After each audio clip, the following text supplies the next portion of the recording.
अस्सलाम वालेकुम students, hope you are doing well. Accounting circle के चैनल के ऊपर खुशामदीद।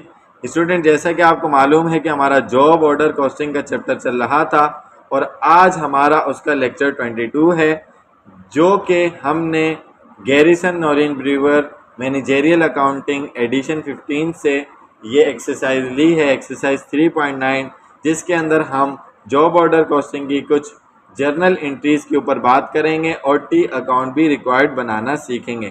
सो वीडियो पूरी देखने से पहले मेरे चैनल को सब्सक्राइब करें और वीडियो को ज़्यादा से ज़्यादा शेयर करें, ताकि जिन स्टूडेंट्स को इस तरीके के क्वेश्चन में प्रॉब्लम होती है तो वो आसानी से सीखकर अपने डाउट्स को क्लियर कर सकें। और अभी आगे एडीसी और बीकॉम के एग्जाम्स होने वाले हैं, तो उनके पेपर में कॉस्ट अकाउंटिंग में ये जॉब ऑर्डर का पूछा जाने वाला चैप्टर बहुत इंपॉर्टेंट है। इसका सवाल हर साल आता है। सो क्वेश्चन में आपको क्या कह रहे हैं? कह रहे हैं the Polaris company uses a job order costing system use कर रहे हैं। The following data relate to October, October के मंथ का डेटा दिया हुआ है। The first month of the company's physical year, company के फिजिकल ईयर का यह पहला मंथ है। ठीक है जी। तो इसमें क्या किया, कह रहे हैं कि raw material purchase on account, उधार पर रॉ मटेरियल खरीदे $2,10,000 का। B, raw material issued to production, production के लिए इशू किया रॉ मटेरियल 1,90,000 का, जिसमें 178,000 डायरेक्ट मटेरियल है और बाकी का 12,000 आपका इनडायरेक्ट मटेरियल है। सी, डायरेक्ट लेबर की कॉस्ट जो इनकर्ड हुई है वो 90,000 की हुई है और इनडायरेक्ट लेबर की कॉस्ट जो है वो इनकर्ड हुई है 1,10,000। ठीक है ना, तो ये अलग है और ये अलग है। डी में आपको कह रहे हैं डेप्रिसिएशन रिकॉर्डेड ऑन फैक्ट्री के इक्विपमेंट के ऊपर, जो कि फैक्ट्री का खर्चा है $40,000। E, other manufacturing overhead cost incurred during the October. B, दूसरे मैन्युफैक्चरिंग ओवरहेड कॉस्ट इनकर्ड हुई हैं, उसमें क्या 70,000 की क्रेडिट अकाउंट पेबल उधार पर हुई, यानी अभी उनकी पेमेंट नहीं हुई।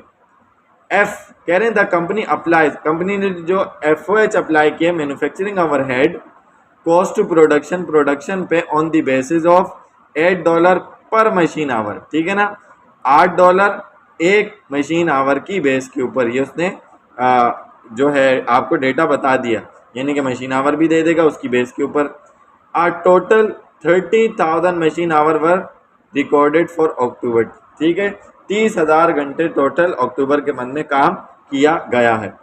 जी में कह रहे हैं production order costing $520,000 according to their job cost sheet were completed during October and transfer to finish good. ठीक है ना, according to job cost sheet आपने या प्रोडक्शन डिपार्टमेंट ने 5,20,000 रुपये की जॉब्स कंप्लीट की हैं और एज अ फिनिश गुड्स उसको आगे ट्रांसफ़र की। कह रहे हैं कि production order that had cost $480,000 to complete according to their job cost sheet were shipped to customer during the month. These goods were sold on account at 25% above cost. आसान अल्फाज में जो प्रोडक्शन ने डिपार्टमेंट ने order बनाया था 5,20,000 रुपये का, उसमें से कह रहे हैं कि 4,80,000 रुपये का सामान जो कंप्लीट था वो आपने कस्टमर को शिफ्ट कर दिया, बेच दिया। और ये जो सामान 4,80,000 का बेचा है ये 25% अबव दी कॉस्ट बेचा है, यानी कि जो सेल है वो 125% होगी इस 480,000 का। ठीक है जी। तो रिक्वायर्ड में आपको क्या कह रहा है कि आपने जर्नल एंट्रीज बनानी है to record the information given above. T account बनाना है manufacturing overhead work in process का, और आपने रेलिवेंट इंफॉर्मेशन उसके अंदर रिपोर्ट करनी है। आपने कंप्यूट करना है हर अकाउंट का ending balance work in process has a beginning balance of $42,000। वो आपको बैलेंस दे रहा है कि वर्क इन प्रोसेस का जो बिगिनिंग बैलेंस है वो कितना है, वो आपका $42,000 है। तो चलते हैं इसके सॉल्यूशन की तरफ। सबसे पहले आपने रॉ मटेरियल ख़रीदा था, रॉ मटेरियल आपका एसेट माना जाएगा, इन्वेंट्री डेबिट 2,10,000 से, और उधार पर ख़रीदा था तो अकाउंट पेबल आपका क्रेडिट हो जाएगा 2,10,000 से। उसके बाद आपने रॉ मटेरियल इशू किया प्रोडक्शन के लिए, तो वर्क इन प्रोसेस आपका डेबिट हो जाएगा 178,000 से डायरेक्ट मटेरियल की वजह से, जिसके अंदर आपके पास टोटल 190,000 का इशू किया था रॉ मटेरियल, वो क्रेडिट हो जाएगा। उसमें से 178 डायरेक्ट मटेरियल है। ठीक है ना, डायरेक्ट मटेरियल है, और उसमें 12,000 इनडायरेक्ट मटेरियल था। ठीक है ना, इनडायरेक्ट मटेरियल, तो वो मैन्युफैक्चरिंग ओवरहेड या फैक्ट्री ओवरहेड में डेबिट हो जाएगा 12,000 रुपये से। ठीक है जी, to record raw material charge to production. उसके बाद उसने डायरेक्ट लेबर चार्ज की थी टोटल कितने की, 2 लाख रुपए की। तो salaries and wages payable credit हो जाएगा, या अक्रूड पेरोल क्रेडिट भी लिख सकते हैं, जिसमें से डायरेक्ट 90,000 था तो वर्क इन प्रोसेस उसमें डेबिट हो जाएगा, और इनडायरेक्ट $1,10,000 था तो मैन्युफैक्चरिंग ओवरहेड में वो डेबिट हो जाएगा, टोटल मिलाकर 2 लाख। तो to record direct and indirect labour charge to production से आपकी नरेशन बन जाएगी।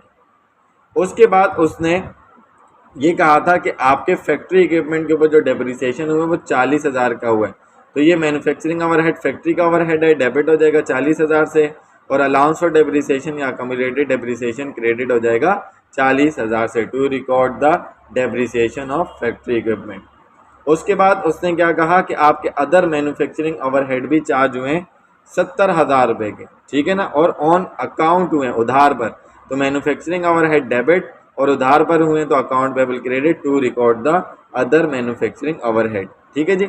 उसके बाद उसने क्या कहा था कि आपका जो फैक्ट्री ओवरहेड अप्लाई हुआ है वो आपका $8 पर मशीन आवर की बेस पर हुआ है, और इस महीने आपने 30,000 घंटे मशीन आवर के काम किए हैं, तो 30,000 मल्टीप्लाई बाय 8 आप करेंगे तो 240,000 आ जाएगा, जो कि वर्क इन प्रोसेस डेबिट और मैन्युफैक्चरिंग ओवरहेड क्रेडिट हो जाएगा, जिसमें आप नॉर्मली अप्लाइड लिख रहे होते हैं कि भाई हमने इतना अप्लाई किया था प्रोडक्शन के लिए, टू रिकॉर्ड फैक्ट्री ओवरहेड या manufacturing overhead applied to production से आपकी एंट्री बन जाएगी।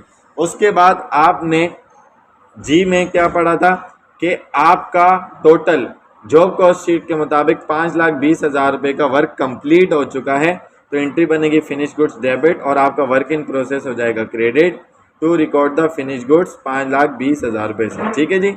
उसके बाद एच में उसने कहा कि आपने जो काम कंप्लीट किया था 5,20,000 रुपये का, उसमें से 4,80,000 रुपये का सामान आपने बेच दिया, तो उसकी एंट्री कैसे बनेगी, cost of goods sold debit और फिनिश गुड्स आपके पास से गई क्रेडिट, टू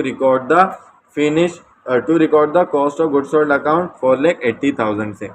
और ये जो आपने माल बेचा था वो 25% अबव दी कॉस्ट बेचा था, यानी कॉस्ट से ऊपर, तो इसका मतलब कॉस्ट 100% होती है, ठीक है, अबव कॉस्ट 25% हो गया, तो इसका मतलब क्या हुआ, ये 125% का सोल्ड आउट हो गया।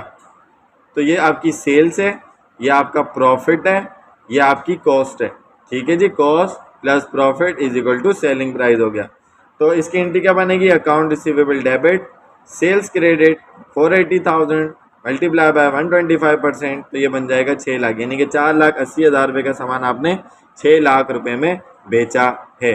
तो यहाँ तक कि आपको बात समझ में आ गई होगी कि एंट्रीज किस तरीके से बनाई गई हैं। उसके बाद उसने आपसे टी अकाउंट मांगा है, टी अकाउंट मैन्युफैक्चरिंग ओवरहेड और वर्क इन प्रोसेस का मांगा है। तो मैन्युफैक्चरिंग ओवरहेड में 12,000 सबसे पहले इनडायरेक्ट मटेरियल डेबिट हुआ, फिर इनडायरेक्ट लेबर डेबिट हुआ 1,10,000 से, फिर 40,000 से फैक्ट्री का डेप्रिसिएशन चार्ज हुआ, और ई में 70,000 के अदर मैन्युफैक्चरिंग ओवरहेड, और उसके बाद आपने 2,40,000 अप्लाइड किया था, ठीक है ना। तो इसको आपने टोटल किया तो ये आपका बन रहा है 2,32,000, ठीक है ना, जो कि एक्चुअल था, और जबकि आपने अप्लाई 2,40 किया इसलिए 8,000 आपका ओवर अप्लाइड ओवरहेड है, ठीक है जी।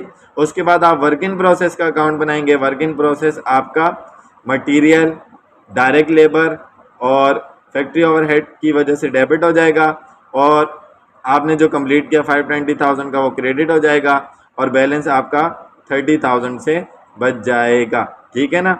सो आई होप कि ये क्वेश्चन आपको अच्छे तरीके से समझ में आया होगा।